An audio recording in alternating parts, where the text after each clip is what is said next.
A vida pode ser uma verdadeira aventura, quente, rápida, Vagarosa ou triste. às vezes cheia de altos e baixos. Mas, segundo os psiquiatras, qualquer parte da vida pode ser rotulada de doença mental. A sério, como por exemplo. Digamos que você tem estado perturbado depois de uma separação. Bem, isso pode ser rotulado de depressão. E se você estiver nervoso antes de falar em público, isso é? Distúrbio de ansiedade. Ou ser muito falador e superativo. Maníaco.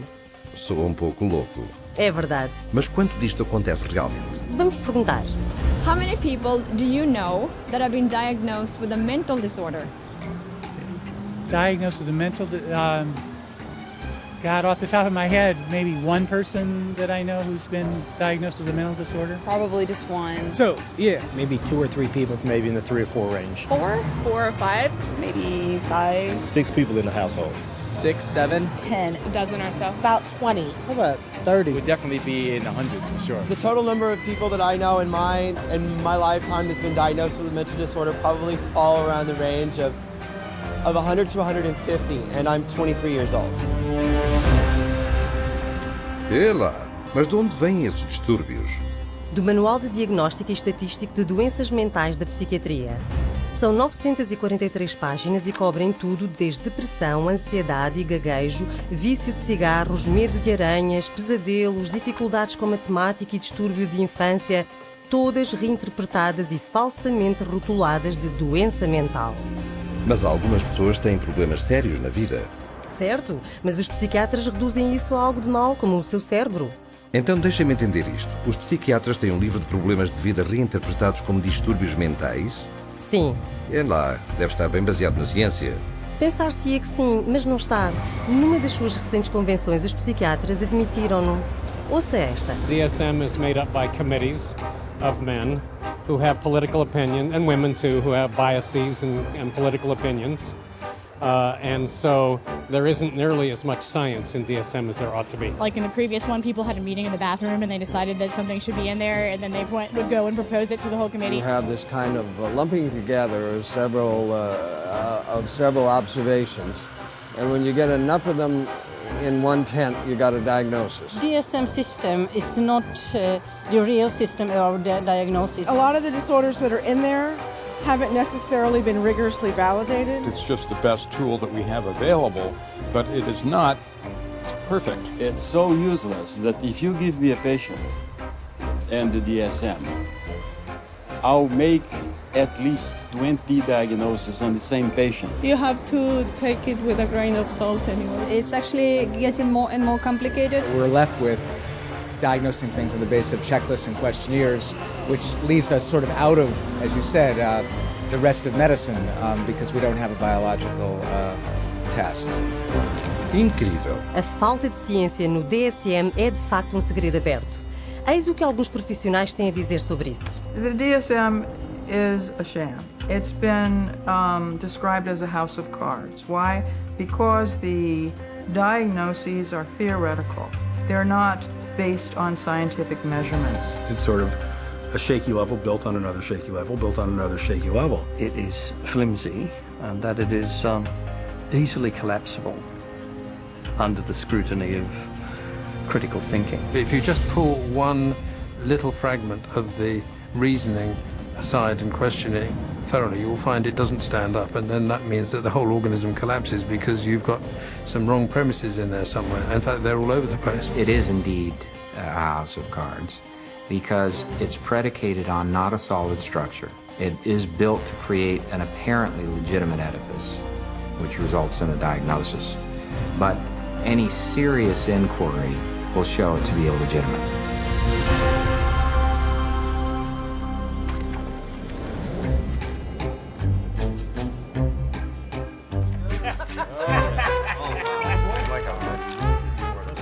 Moneymakers here, I tell you. With schizophrenia, no.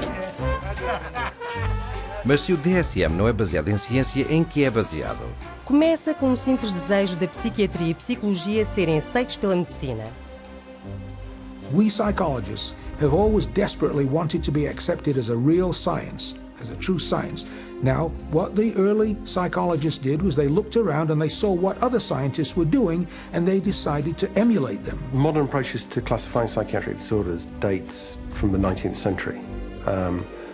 Nearly all the clinical concepts we have today originate from that time. Probably the most important of all was a chap called Emil Kraepelin, who worked first of all in Heidelberg and then in Munich. Nunca ouvi falar dele. Emil Kraepelin é bem conhecido como o pai da classificação psiquiátrica. Ele foi a primeira pessoa a classificar o que pensou ser doenças biológicas no cérebro. Havia demência precoce, que é agora chamada esquizofrenia, doença maníaco-depressiva e psicose paranoide. Ainda existem no DSM hoje. É tudo? 3 distúrbios? Sim, só 3. Mas o sistema de Kraepelin em breve tornou-se muito popular. Ouça isto.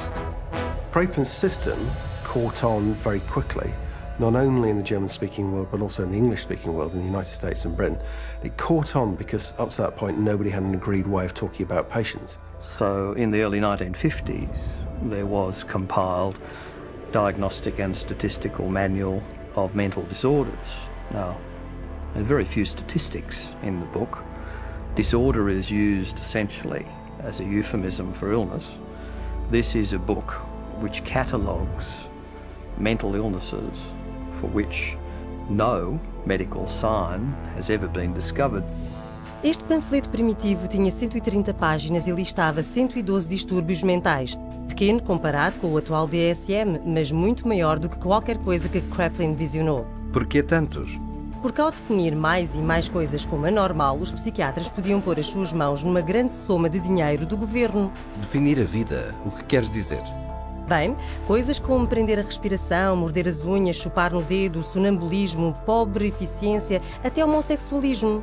Isso é ridículo. Incluíram tudo isso só para ter pessoas para tratar? E mais. Então, a segunda versão do DSM-2 apareceu em 1968 e expandiu-se para 178 distúrbios, de novo para agarrar mais dinheiro do seguro do governo.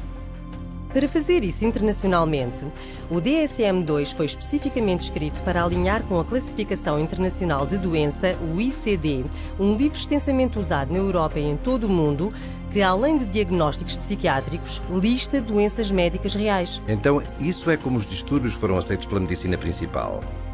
Foi um começo, mas o DSM-2 ainda não era científico, já que foi pesadamente influenciado não por testes clínicos atuais, mas pelas teorias do psicólogo austríaco Sigmund Freud. Deve ter existido uma grande quantidade de neuroses nesse livro, certo? Sim, mas não havia absolutamente nenhum conhecimento do que os causava. Eles nem procuravam por uma causa. Inclusion of a disorder in the classification does not require that there be knowledge about its etiology. So in other words, to make a diagnosis, you really don't need to bother with cause and effect. You don't need to know what causes the condition. Espera lá, se o DSM não diz o que causa os distúrbios mentais, como é que os psiquiatras descobrem-nos? A resposta poderá surpreendê-lo. New diseases are being invented all the time, and I want to emphasize the word invented, because when it comes to psychiatry, mental illnesses are not discovered. They're invented. The way the system works in terms of diagnosis is that every few years a group of psychiatrists and psychologists sit around in a room and vote on new diagnoses. Isto é ciência? Não posso crer. Não se preocupe, não é o único. The diseases are voted on?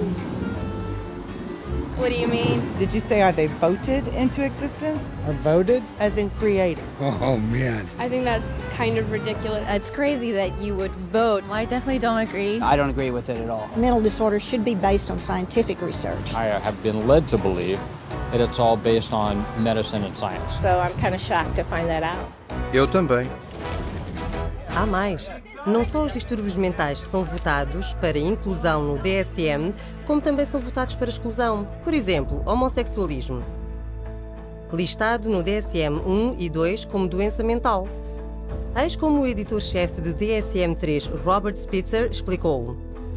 I came up with a definition in 1973 that made it possible to argue that homosexuality was not a mental disorder. On a vote, essentially, at a conference of the American Psychiatric Association, it was removed. Now, did they discover that homosexuality was not a disease through scientific processes? No. It was included for political reasons, and it was removed for political reasons. And the end result is a vote. It's a supposed democracy. So to call it science is a complete fabrication. Então o DSM é de facto político, não científico. Exato.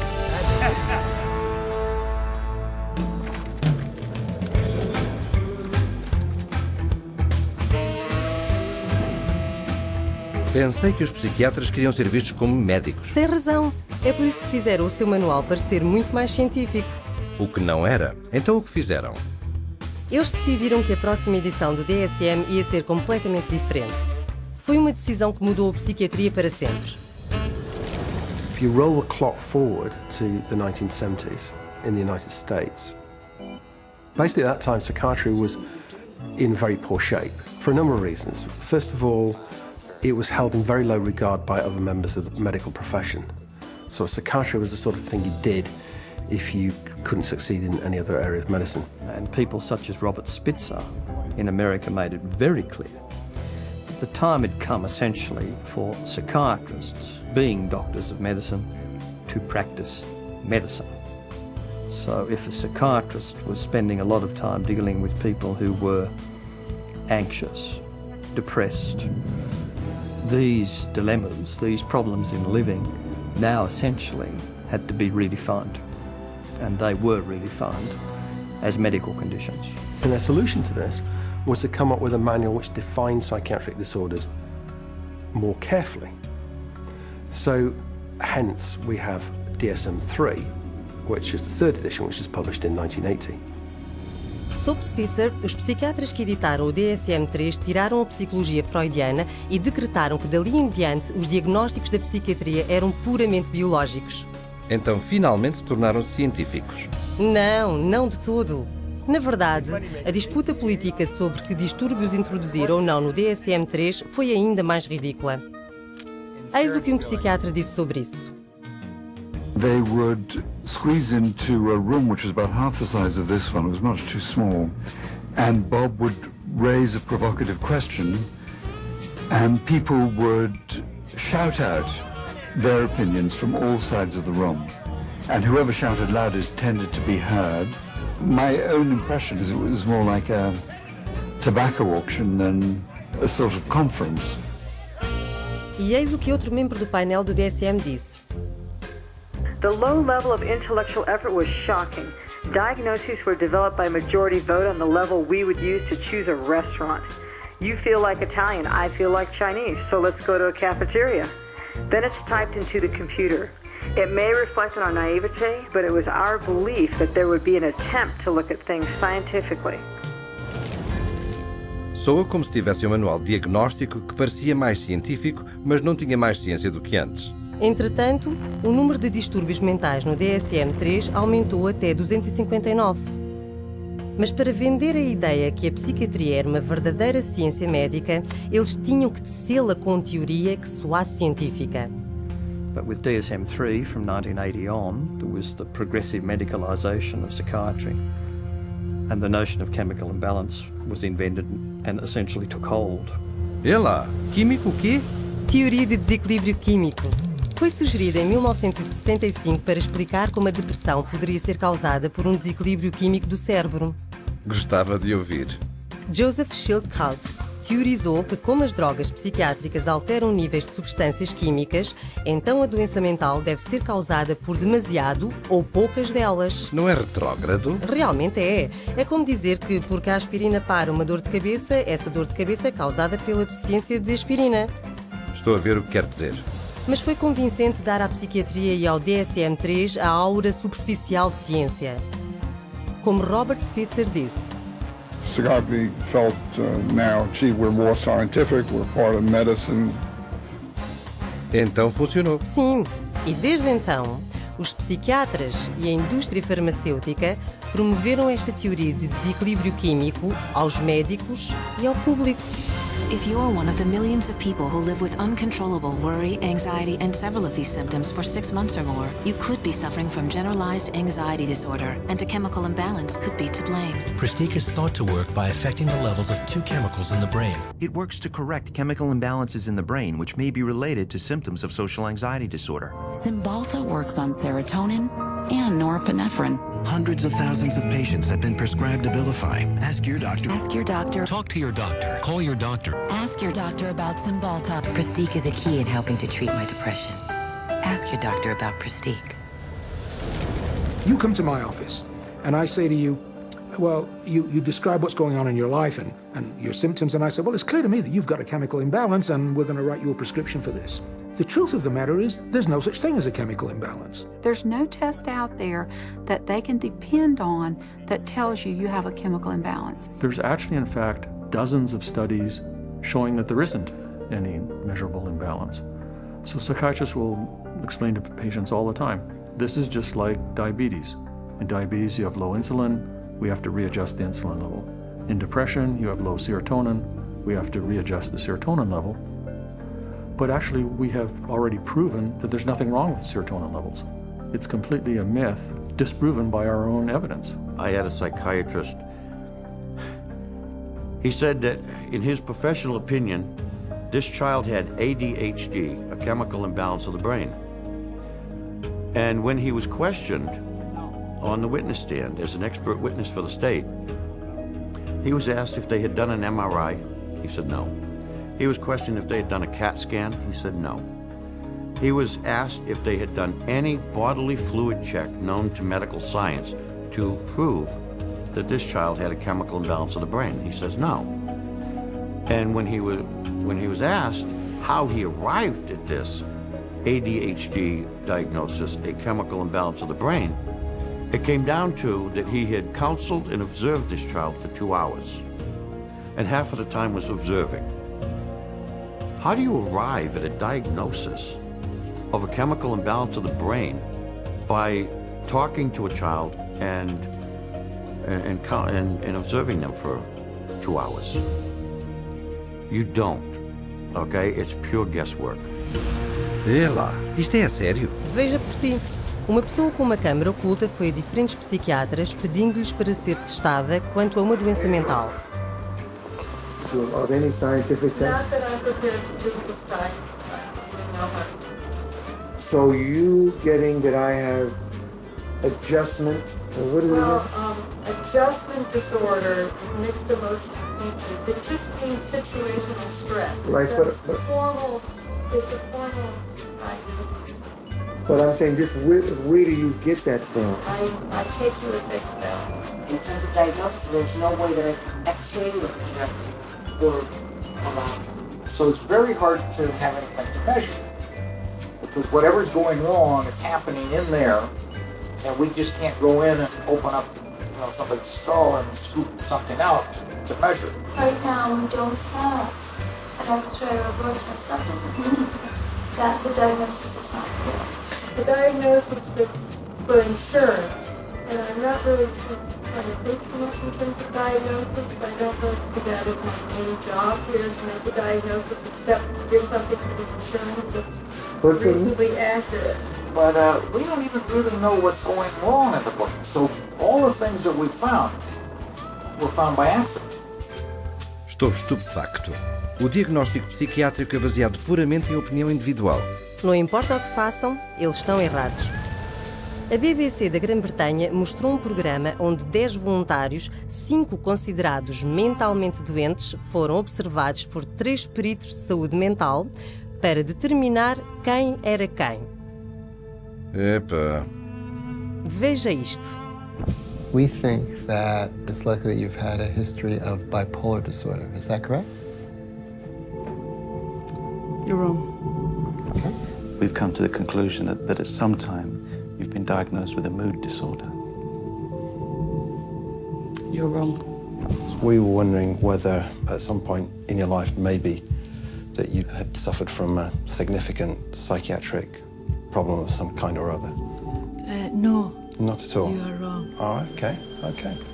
3 wrong diagnoses in a row. After a whole week of observation, the panel have identified just 2 out of 5 disorders. Lá se vai a ciência. Ora bem.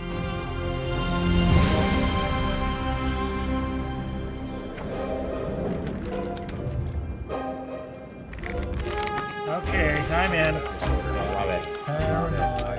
And I got a pair of compulsive disorders here. Como podem os psiquiatras dizer que se baseiam em evidência quando não têm nenhuma evidência? Vai mais longe. Os psiquiatras não têm testes para provar o distúrbio mental que rotulam e nem conseguem definir o que é um distúrbio mental. Não. Eles até o dizem no DSM. Veja isto. Although this manual provides a classification of mental disorders, it must be admitted that no definition adequately specifies precise boundaries for the concept of mental disorder. There you go. Incrível. Mas os psiquiatras não acabam aí. 14 anos depois do DSM-3, eles publicaram o DSM-4 e o seu editor-chefe foi mais rude sobre o termo distúrbio mental. There is no definition of a mental disorder. It's bullshit. I mean, you just can't define it. Então, mesmo admitindo que não podiam definir distúrbio mental, um termo que usaram no título do seu próprio manual, eles adicionaram mais distúrbios. Muitos mais. 115 para ser exato, para um total de 374. Isso é mais de 3 vezes o número de distúrbios listados no DSM-1. E em apenas 40 anos. E este livro pesa quase 2 quilos. É maior do que as páginas amarelas. É um catálogo de doenças mentais. Com ele, 120 milhões de pessoas em todo o mundo foram diagnosticadas com uma doença mental. É lá. Mas e as doenças de classificação internacional?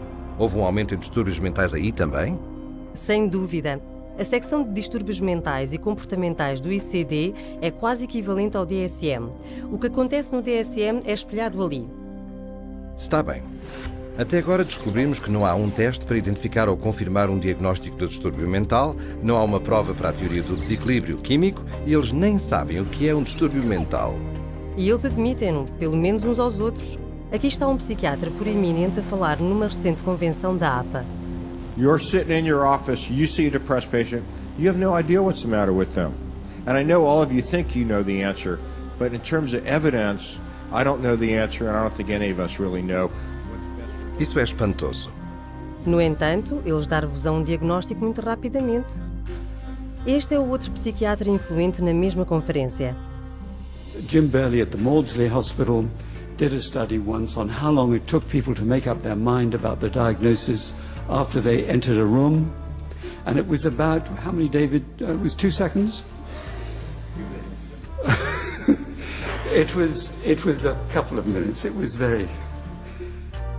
2 minutos? Sim. É claro, até o presidente eleito da Associação Psiquiátrica Americana disse que o DSM é uma piada. Well, what does D stand for? I used to think it is diagnostic, but over the last few years realized it is more like a dartboard. Jogo de dardos? Os psiquiatras dizem isto aos seus pacientes? Não. Os psiquiatras agem como se soubessem do que falam, enquanto mantêm o público no escuro. I was sent to a psychiatrist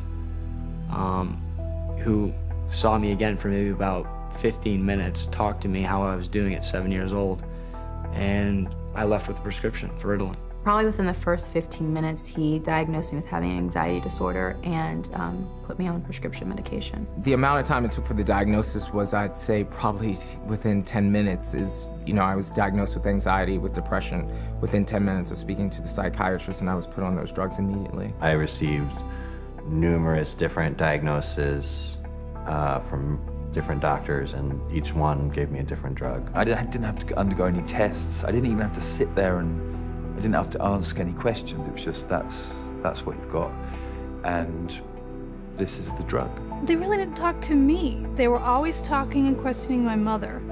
It was all about getting the information from her and not from me. It doesn't make sense to me. I researched it, I done my research, and I still can't fully understand how you can diagnose somebody with a short attention span. There was never an explanation. Nobody really knew what it was or why it was caused or how did you get it? Why did anybody have it? And what could anybody do about it? Just here, have some medicine and go away. And I was put on, a horse's dose of an antidepressant called Effexor. 450 milligrams a day. They say if you're on 300, you're comatose. It wasn't always Ritalin. It went from Ritalin to Wellbutrin to Concerta to Adderall. I remember asking these doctors, is there any other way we can do this? Is there any other therapy? Is there something we can do that won't make me feel so badly, that won't give me all these side effects and just horrible sensations through my body 24 hours a day? Is there something else I can do that might be not having to do with medications? Doctor said, no. See, what you have is very complex. You have a chemical imbalance in your brain that the only thing that can correct it is medication. Vê lá, muitos diagnósticos, mas tudo o que recebes são medicamentos. Correto. Hoje, um diagnóstico psiquiátrico significa realmente uma droga psiquiátrica. The whole question then becomes, okay, if we apply these labels, what next? And the what next tends to be, you get a prescription. And the prescription is for a drug that doesn't work very well and is toxic. It's like a 1-2 punch. The number one of the 1-2 punch is the diagnostic manual. You've got all these disorders to choose from. The two is the treatment. So you've got the diagnostic manual in place, you've got a machinery in place, and then you've got this treatment that is there for the taking. For everything you can think of that might seem to be odd behavior, the psychiatry field has a name for it. And then for every name of every diagnosis you have, there's going to be pharmacology behind it, and they have a pill for it. Let me fan it out and pick a card, and there you go. Here's your label, and there's the drug that we'll give you to go along with that label. 98%, maybe 99% of people will get a diagnosis that justifies the use of a medication and also a follow-up appointment.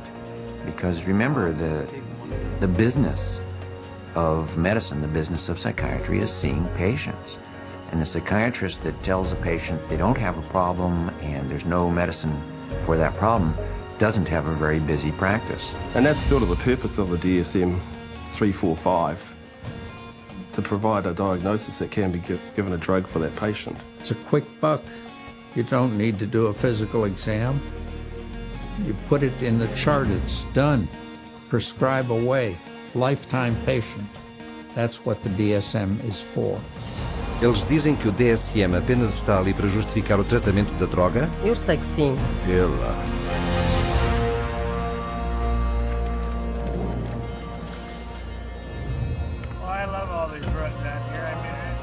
Então, se o tratamento primário da psiquiatria é drogar, haverá muitas drogas para receitar ali. Sem dúvida. Sabia que mais de 600 milhões de receitas são escritas para medicamentação psiquiátrica todos os anos? Epa!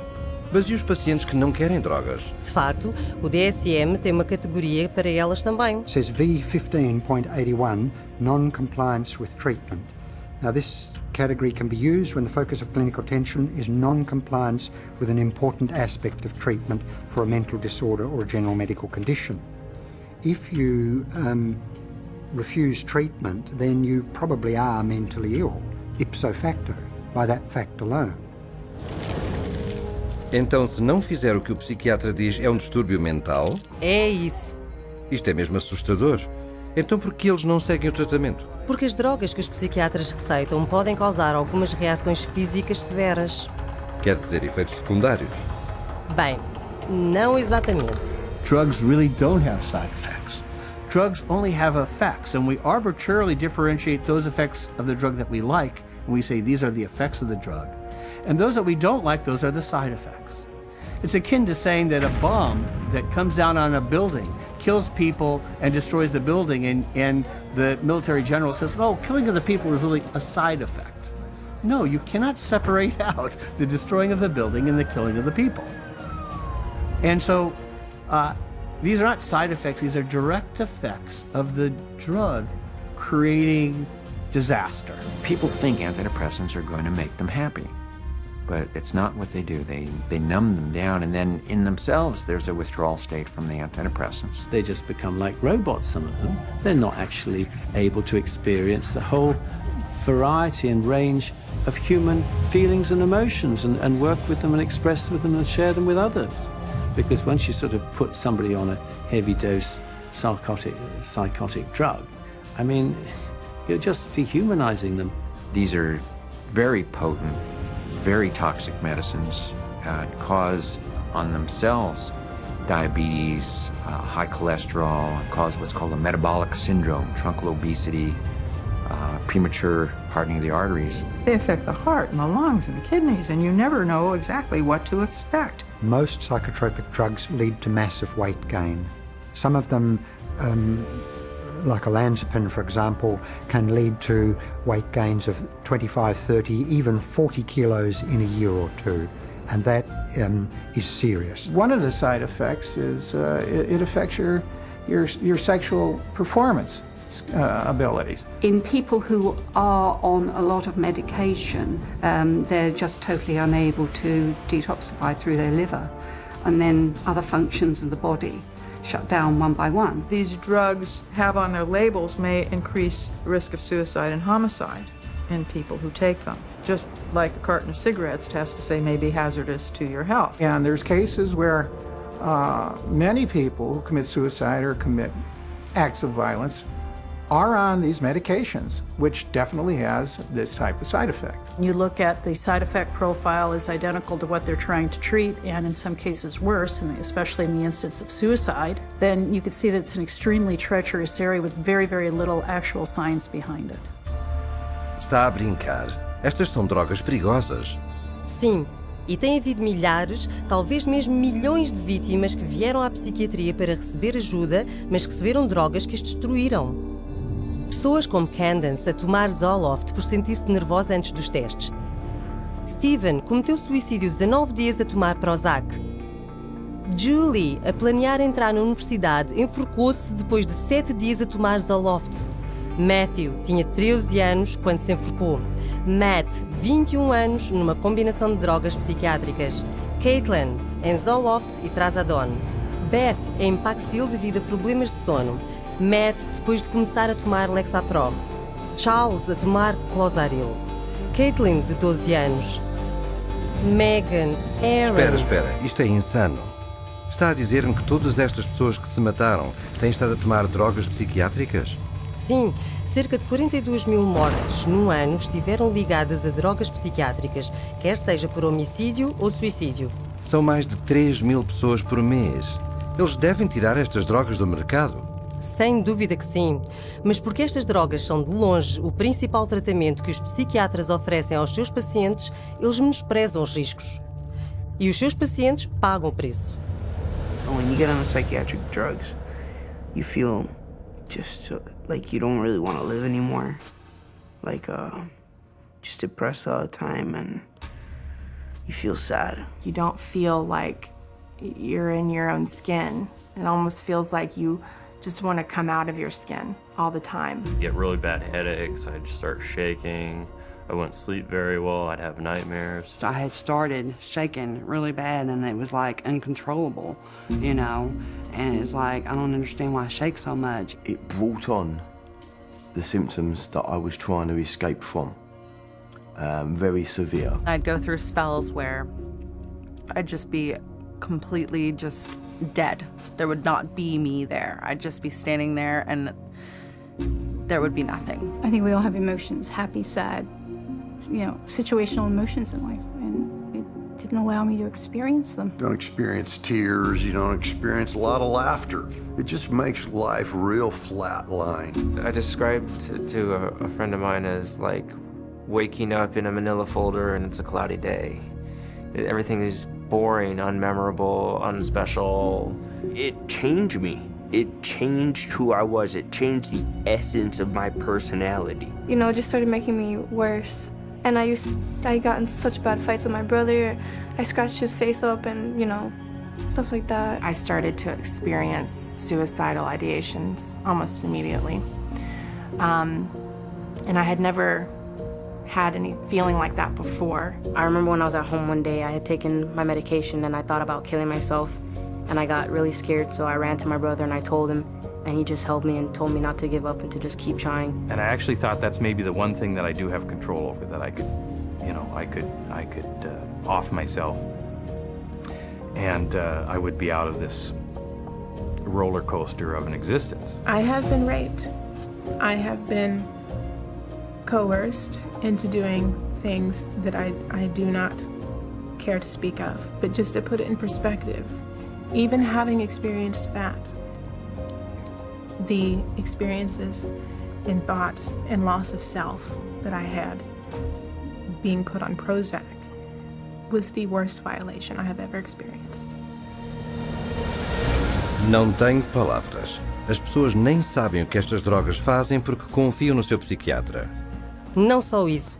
Estudos recentes mostraram que as drogas como antidepressivos não curam distúrbios melhor do que um placebo.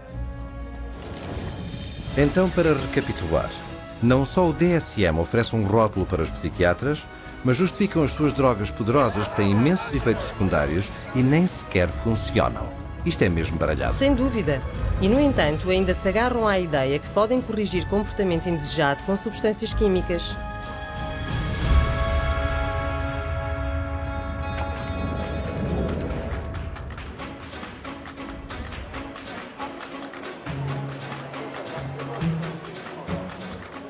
Naturalmente que a psiquiatria atrai a indústria farmacêutica agora que podem vender drogas para cada distúrbio no DSM. Eu conheço essas campanhas de marketing, estão em todo o lado? Sim, mas se notar, eles também estão a vender os distúrbios. As companhias de drogas publicitam distúrbios do DSM na imprensa, na televisão e na internet, pedindo que fale com o seu médico. Eles põem os seus peritos em programas para falar sobre as últimas doenças mentais epidémicas. Eles põem artigos de jornais sobre elas e contratam psiquiatras para conduzir estudos e escrever ensaios para dar aos distúrbios um ar de ciência. Porque se as pessoas pensam que têm o distúrbio, elas pedirão a droga. Exatamente. The pharmaceutical industry markets disorders. Because if you can market a disorder, then you've got something to sell your product to treat. So people suddenly come to think of things they previously didn't regard as a disease state as a disease.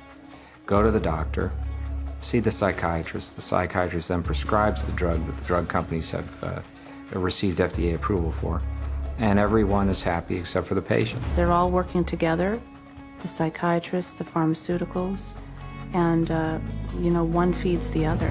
So again, job security for the pharmaceuticals and also job security for the psychiatrists. E não são só as companhias de drogas que promovem estas doenças. Um psiquiatra, Joseph Biderman, criou e popularizou um distúrbio chamado bipolar pediátrico. Ele, de facto, disse que pode começar no momento em que a criança abre os olhos. Bipolar? Mudanças de humor? Em crianças? Infelizmente, sim. Em 9 anos, o Dr. Biderman expandiu 40 vezes o número de crianças rotuladas com bipolar. A maioria foi receitada com poderosos antipsicóticos destinados a doentes mentais mais sérios. Não fazia a mínima ideia. O psiquiatra editor do DSM-4 admitiu a responsabilidade do DSM em criar a moda bipolar infantil.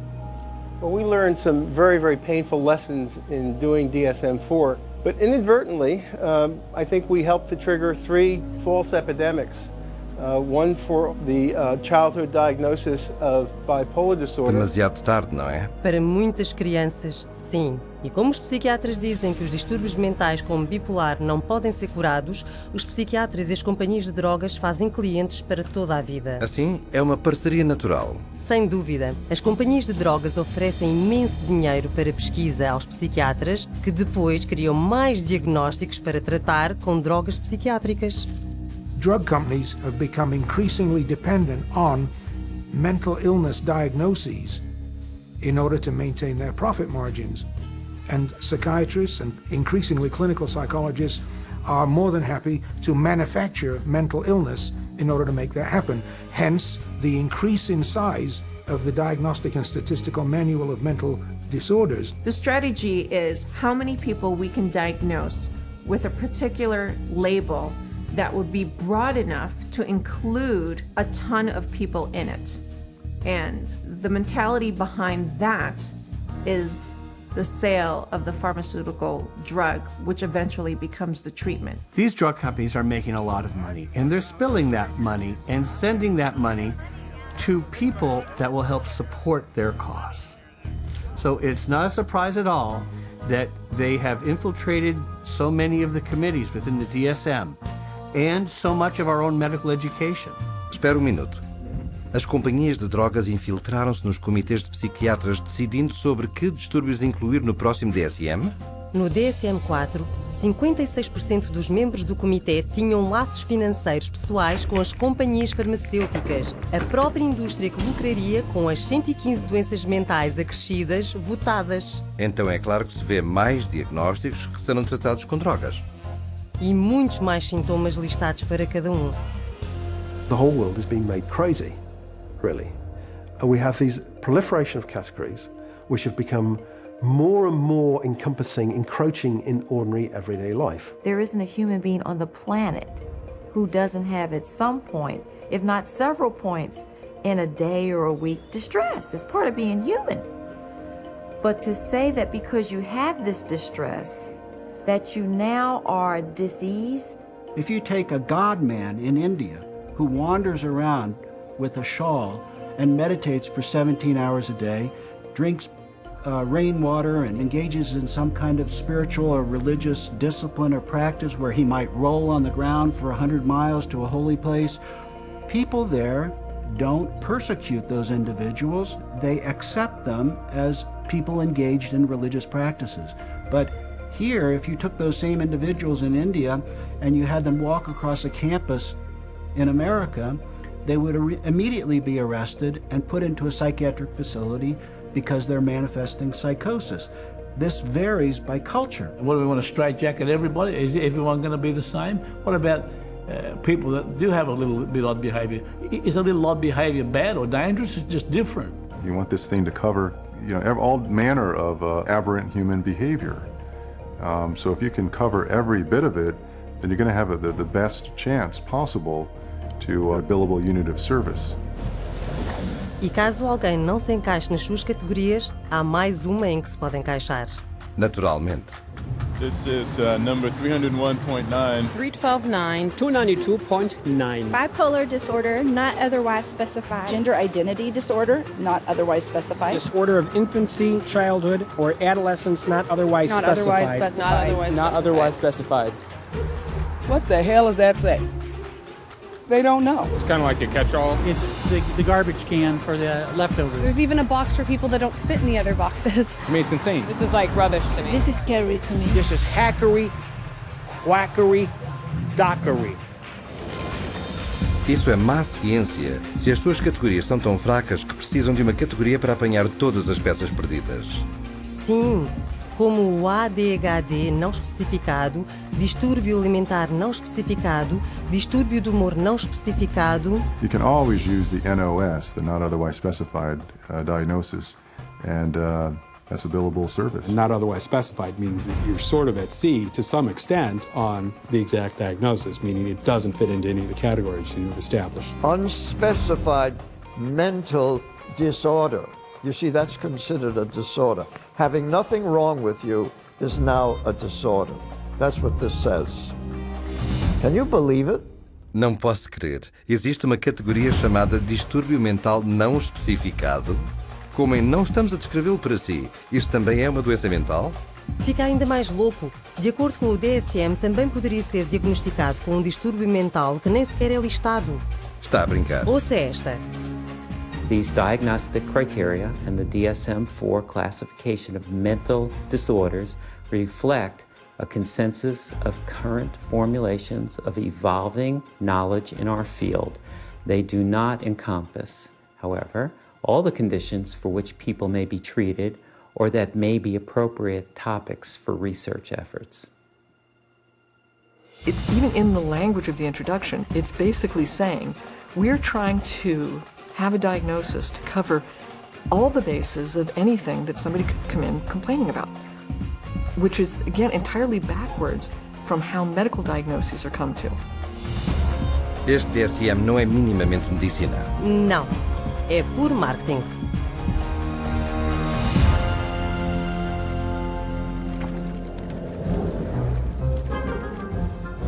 God bless the insurance companies. You get these multiple personalities you can call insurance companies. That's boring. Insurance billing, that's the big money right there. Algo ainda me intriga. Se o tratamento psiquiátrico é tão longo, caro e ineficaz... Eu sei. Quem está disposto a dar essa quantidade de dinheiro para tratamento psiquiátrico que se arrasta por anos, muitas vezes durante uma vida, com resultados tão desprezíveis? Exatamente. Quem paga tudo isto? O governo e os seguros de saúde. Exato, os seguros. Na verdade, o lobby psiquiátrico farmacêutico foi muito eficaz em levar à aprovação de leis para forçar as seguradoras a providenciar saúde mental igual ao seguro médico. A chamada paridade de saúde mental, certo? Correto, mas economicamente isto tem sido uma catástrofe. So there's nobody who walks into a psychiatrist's office that isn't going to go out with a label. He's got 374 choices or so based on the Diagnostic and Statistical Manual list of symptoms. So he's got to fit you into one of those categories in order to get paid. The DSM really should be called, how to bill the insurance companies, how to get money from the insurance companies. It's a list of codes, and there's a number for everything, and that number goes on an insurance form, and then you get payment for it. The DSM is completely built into the system now because you can't get reimbursed by an insurance company unless there's a DSM diagnosis. You know, a kid wets the bed, you can bill on that. They're going to have one called a skin picking disorder. You pick your skin, you can diagnose and bill on that. You know, you can always find a diagnosis and you'll always be able to bill. A psychiatrist or a psychologist can go through their book now and find a diagnosis code for just about anything. Everybody would fall into something that they could put a diagnosis on and fraud insurance companies. Que fraude! Tem razão. Todos os anos a indústria psiquiátrica usa o DSM para receber 100 mil milhões de dólares do governo e seguradoras privadas. E isso é só um país. Agora estou a ver o quanto o DSM aumentou os custos do tratamento médico. Eu sei. A média da conta de seguros dos psiquiatras é o dobro do tratamento médico geral. E isso sobe o que se tem de pagar às seguradoras. Certo. E desperdiça impostos também. O programa de seguros de saúde mental do Texas foi quase à falência por uma classe de drogas psiquiátricas muito caras, normalmente receitadas por distúrbio bipolar. É lá, isso são muitas drogas. Claro que são. E ainda por cima, dado que os diagnósticos do DSM são tão arbitrários, outro enorme e custoso problema é a fraude de seguros. Hospitais psiquiátricos privados foram apanhados a passarem-se por clínicas de emagrecimento para atrair pessoas. Come with me. Pagando a recrutadores $3 mil por cabeça para trazer pacientes segurados pelo governo. How many more you got coming? A bunch. E a manter os pacientes internados até a cobertura de seguros esgotar. E tudo isso é por causa do dinheiro do seguro? Sim. E assim que os pacientes estejam admitidos, pode-se buscar qualquer diagnóstico do DSM para justificar o tratamento. Veja esta filmagem oculta de alguém fazendo-se passar por funcionário de um manicômio. I'll say patient display. That's how my opening is always a classic. Patient display. He's sort of, what do you think? You think he's, I thought, I've interacted with him a lot, and I thought he's always appropriate. He's always... But under behavior, what's some good words in here? He's not negative. He's sort of intrusive a little bit. Not really. He doesn't push limits anymore. He doesn't really act intrusive. He acts sort of anxious. Focus on the negative. And why should we focus on the negative? Because that's how they get paid. I mean, this is what they told me. I mean, you write what you want to write. I know I got to write for you. So I know what I have to write. You know what I mean? So that's why Like, why do you have to write it? So this place can get paid. It's a business thing. It's not like I'm lying, but I always pull the negative out. Like, you're supposed to. They tell you to. What? The negative? Pull the negative out. You pull it out of it. Isso não pode ser ético. Não é. E isso é apenas o começo da fraude.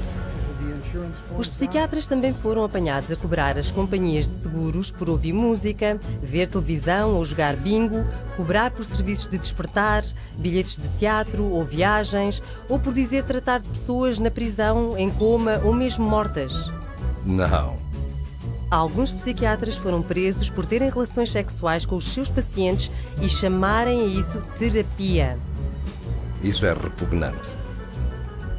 Como um diretor de fraudes de seguros disse, a extensão da fraude é apenas limitada pela imaginação. Não fazia a mínima ideia. Poucas pessoas o sabem. A fraude da saúde mental custa às seguradoras e contribuintes 20 mil milhões de dólares todos os anos nos Estados Unidos. Deveriam prender estes criminosos e deitar a chave fora.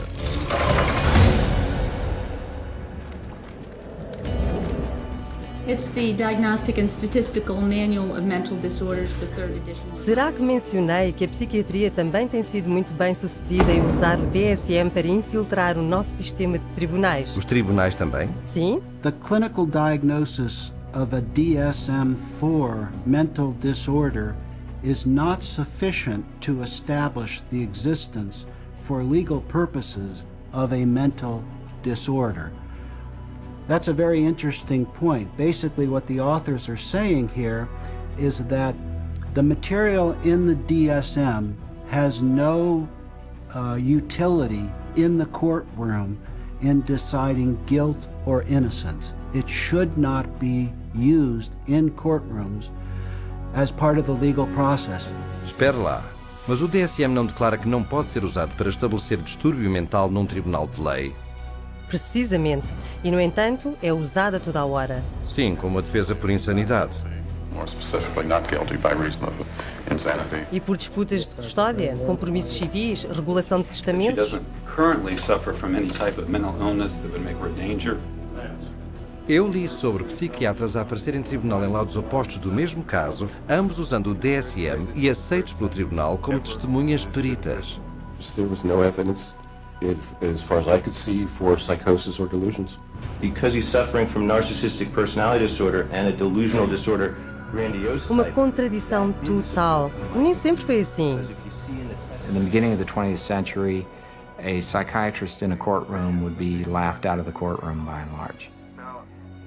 Today, it's commonly accepted testimony as long as it's in accord with the DSM. The danger in using the DSM in a court setting is that you're using a vocabulary that the judge or the jury doesn't fully understand. They are, by concocting these psychobabble words, it makes it seem like there's something there that may not be there.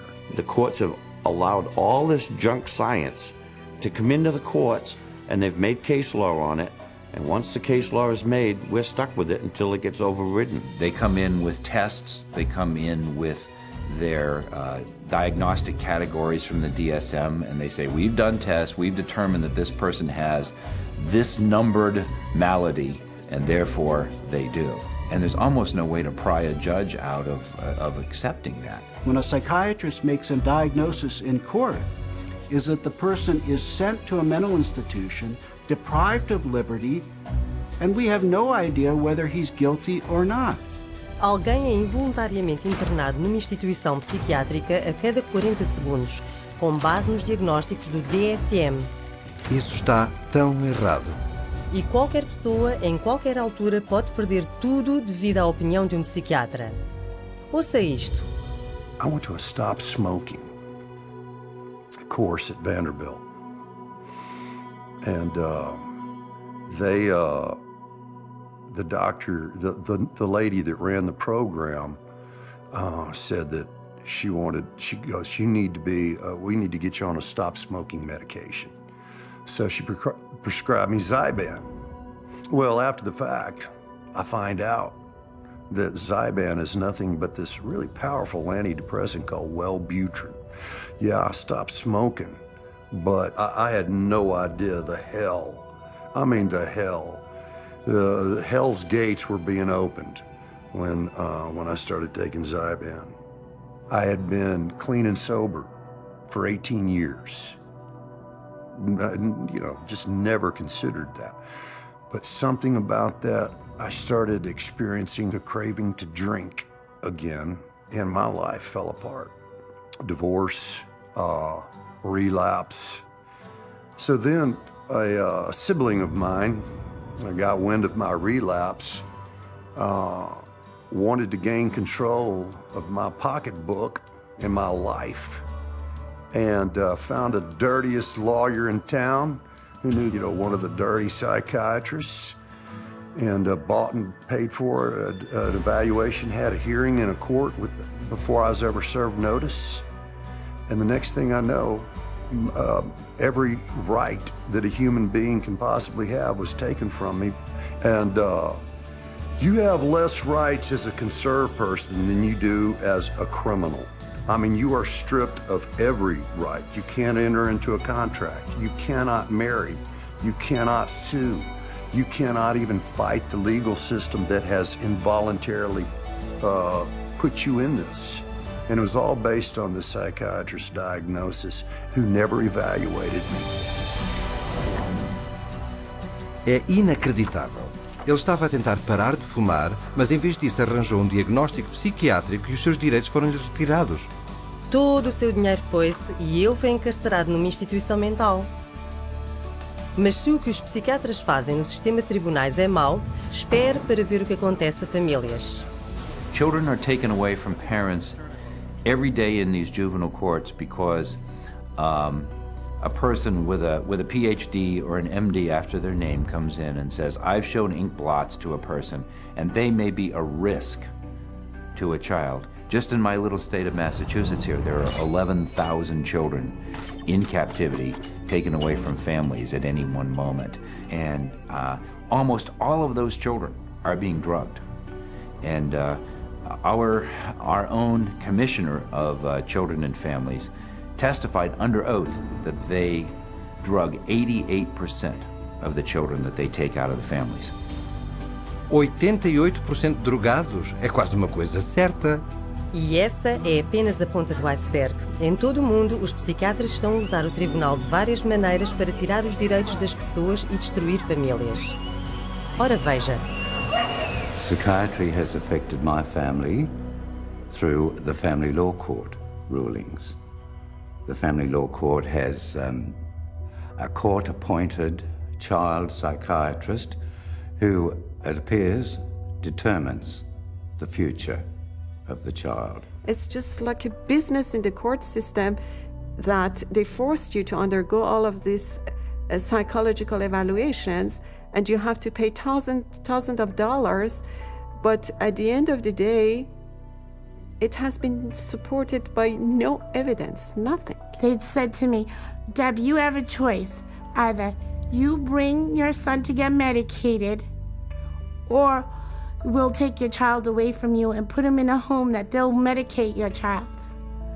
And then good luck. Basically, they were saying, good luck, Deb, to try and get your son back, but you'll get him back medicated anyways. And they put her in hospital, and that's when the psychotropic drugging started with Becky. And at that stage, I had no say over it. They refused to let her go. They would not let my daughter go unless she take medication. This was again a recommendation from the psychiatrist that once my son was radically ripped from his home and literally kidnapped and put in a new home with a perpetrator of domestic violence and of sexual assault, and is where he now lives, this psychiatrist said that he was never to have any counselling and never to see anybody. To have your family just disrupted like that, ripped out from under you, really, your whole life, just gone like that. And then you have to fight every day to get him back. It was very devastating. In some ways, it's worse than a death because it's unresolved and you know what the truth is. And you feel like giving up and not fighting back for that custody of that child, but you can't. There's just no justice. Isto é horrível. Eles estão a despedaçar famílias baseando-se em diagnósticos arbitrários nos tribunais? Exatamente. So it's unfortunate that the courts have bought into the DSM. It's unfortunate that the whole psychiatric profession is wedded to the DSM. It's unfortunate that the psychiatric profession is in bed with the drug industry, and it's unfortunate that drugs that don't work are the common prescribed drugs for all manner of conditions in children and in adults. It's the wrong way to go.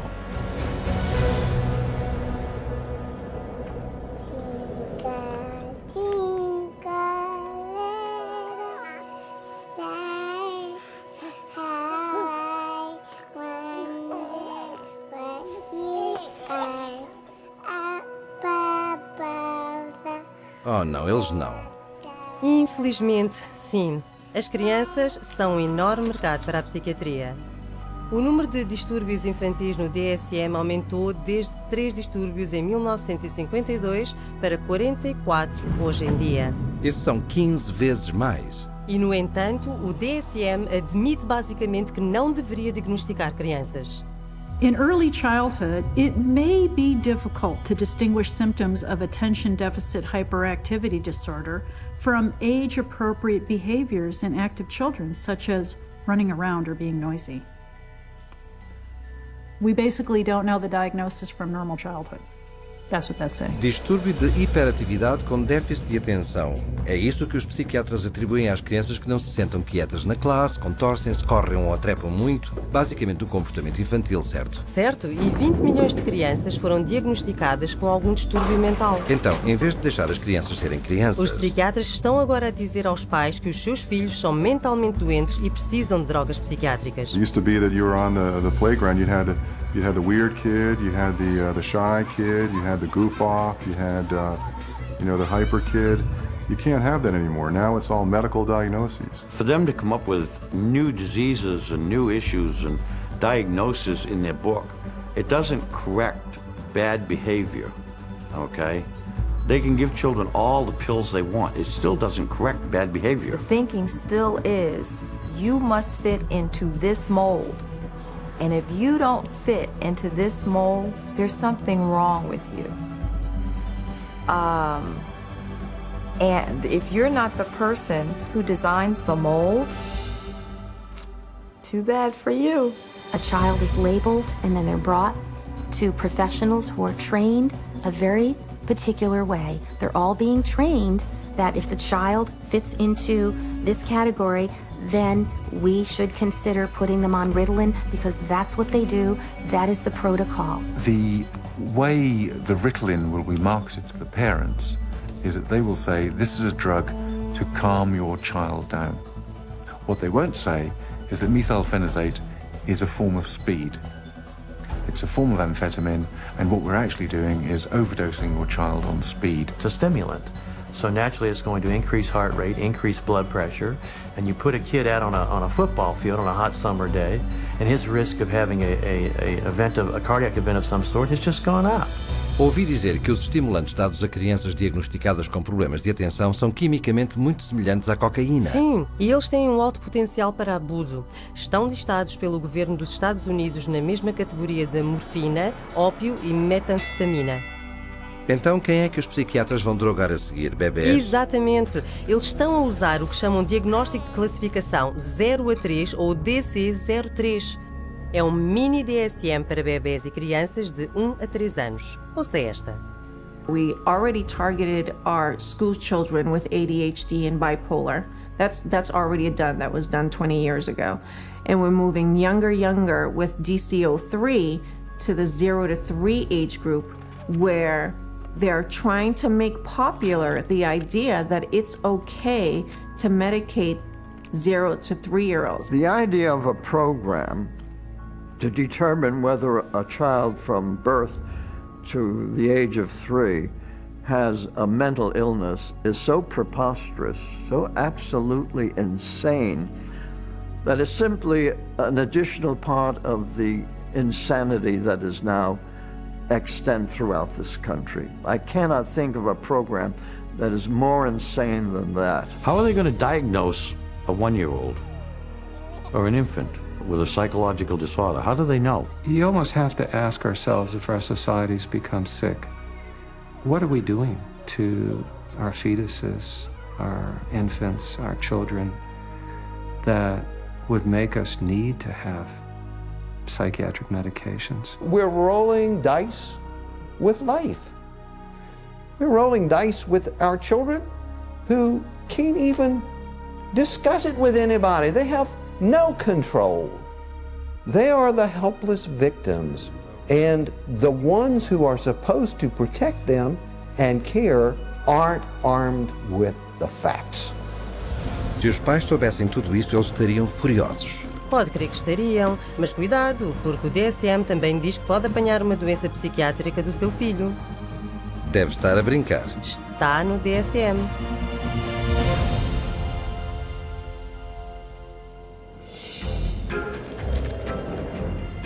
We're going to talk about some of the proposed changes that are suggested for DSM-5. Ouvi dizer que o DSM-5 é ainda mais louco do que o DSM-4. E ouviu bem. You've got 374 named diagnoses in DSM. Well, guess what? There's going to be more in DSM-5. Why do we all of a sudden need a fifth DSM-5? Psychiatry wanted to broaden the horizons of mental health problems, of disorders. They wanted to stretch the disorders so it would encompass more. And to do that, they're going to add more diagnoses. We need more diagnoses like we need a hole in the head, really. They're not serving a purpose for mankind, all these diagnoses. They're almost laughable, some of the diagnoses.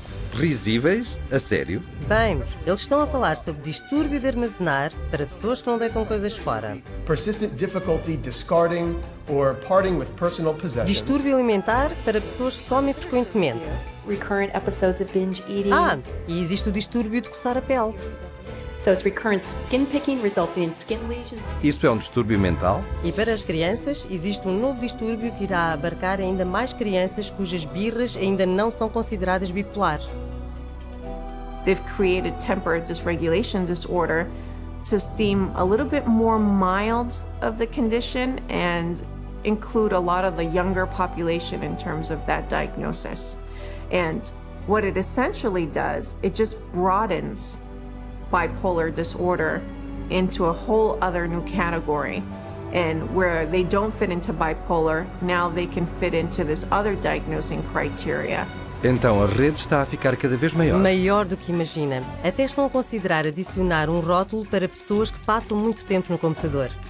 Internet addiction diagnosis. It's another example of, just taking something going on in the popular culture that's, pretty widespread, and then finding a way to pathologize it. I know people personally that spend 12, 13, 14 hours a day on the internet or social networking groups like Facebook.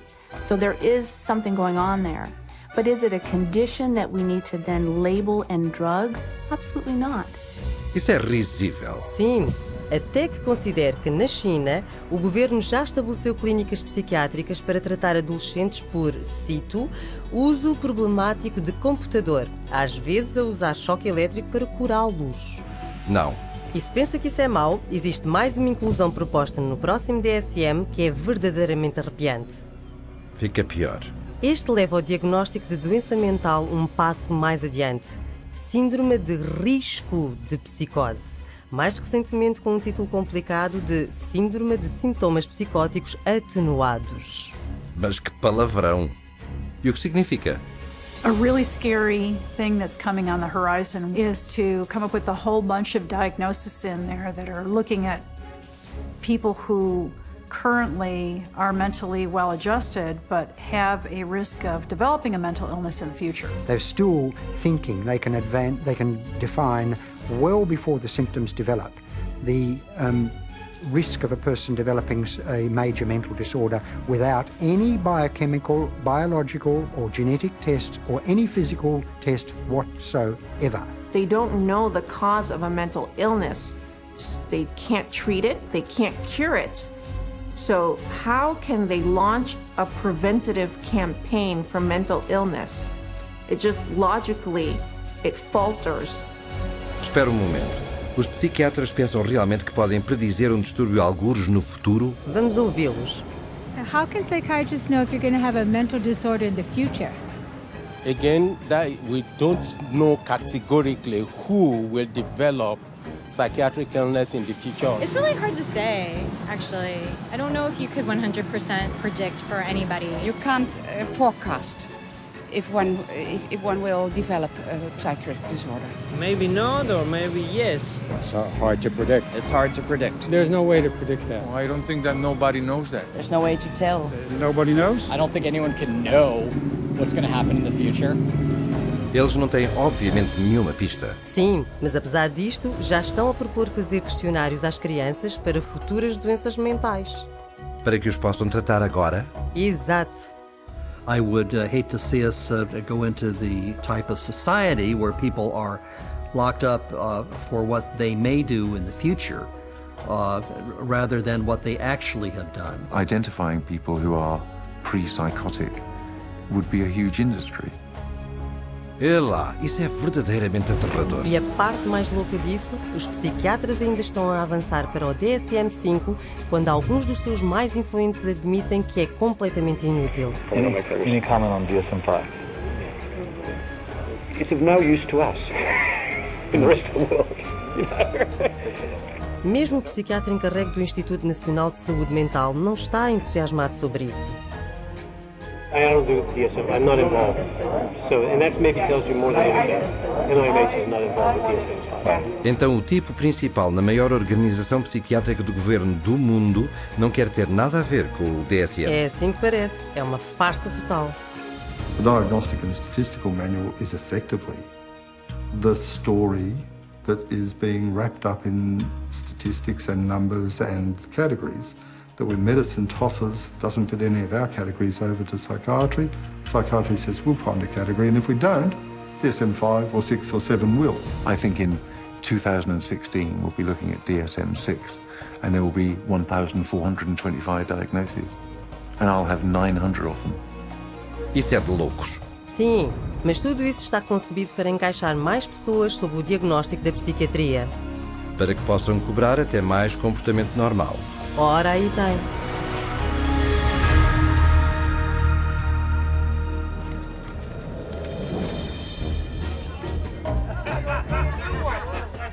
Então, se o DSM é tão desnecessário, por que é que os psiquiatras... Oh, já entendi. É tudo uma questão de dinheiro, não é? Com a psiquiatria é sempre uma questão de dinheiro. E começa tudo com o DSM, como Robert Spitzer disse. The American Psychiatric Association found out it could make a lot of money by selling it. They've made a tremendous amount of money. Every time they revise the DSM system, the American Psychiatric Association makes a hell of a lot of money. Muito dinheiro? De quanto estamos a falar? De 6,5 milhões de dólares de vendas por ano. É lá. Mas não é só vendendo o DSM que fazem lucro. Os psiquiatras e as companhias de drogas fazem dinheiro sempre que o usam para diagnosticar alguém. You create disorders so that you can treat it with a drug. It's the ultimate money-making machine. How many people can we drug? How many labels can we put out there?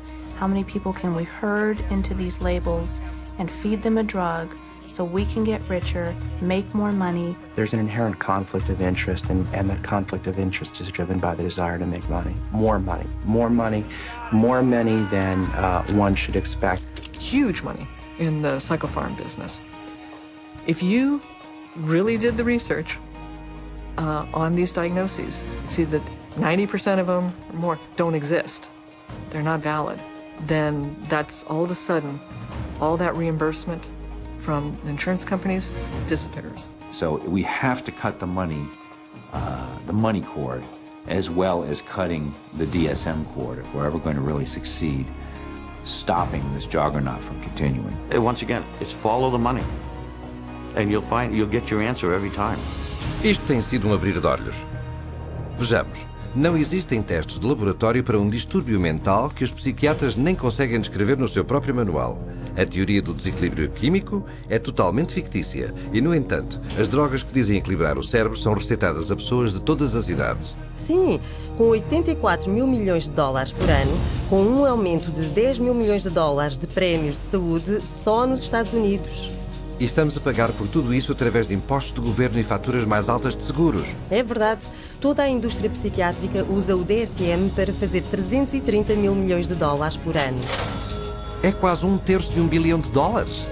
E está a crescer. Está fora de controle. Well, the whole system is now a runaway train, but the DSM is the locomotive. And if you took the locomotive off, eventually the train would stop, because there'd be nothing more pulling it. We're losing the concept of health. Everybody is sick and everybody's got a condition and everybody needs drugs. You're going to end up with a whole society that's going to basically have to be led around by the hand. But who's going to lead them around? Because they're drugging so many of them. In psychiatry, you know in your heart of hearts that you're not really diagnosing. You know in your heart of hearts that you can't really treat what you think might be wrong. And you also know that most of what you're dealing with in the DSM is unprovable and unreliable, not a predictable indicator. So what do you have then?